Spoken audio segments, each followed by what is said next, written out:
Students अभी हम लोगों ने एक्सरसाइज के मल्टीपल चॉइस क्वेश्चन और शॉर्ट क्वेश्चंस को पढ़ा, जिसमें हम लोगों ने थर्मोडायनेमिक सिस्टम को लेकर चलते हुए बहुत सारी चीज़ों को डिस्कस किया।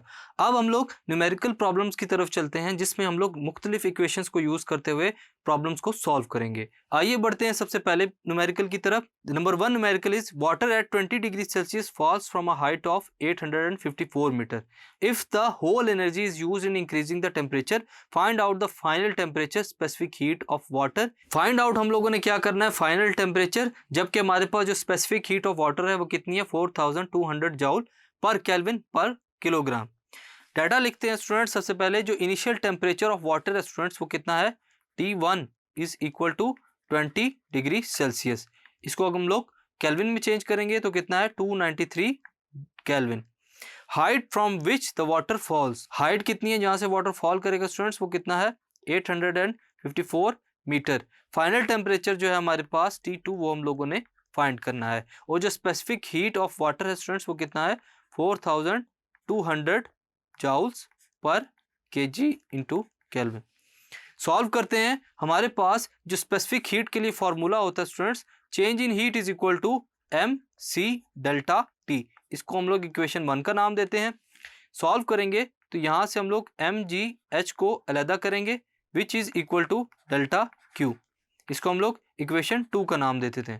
MGH is equal to delta Q, ये पोटेंशियल एनर्जी किसके इक्वल है, हीट एनर्जी के। पोटेंशियल एनर्जी क्यों अक्कर हो रही है, क्योंकि वाटर जो है वो फॉल कर रहा है एक सर्टन हाइट से। सो अगर हम लोग इन दोनों इक्वेशंस को डेल्टा Q को आपस में कंपेयर करें स्टूडेंट्स, तो हमारे पास क्या होगा, comparing both equations we get MC delta T is equal to MGH। यहां से डेल्टा T की वैल्यू निकालेंगे, which is equal to GH/C। M जो है बोथ साइड से कैंसिल हो जाएगा।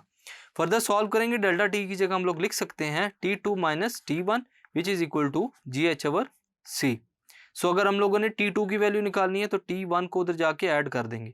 T2 will be equal to GH/C plus T1। इसको हम लोग इक्वेशन 3 का नाम दे देते हैं।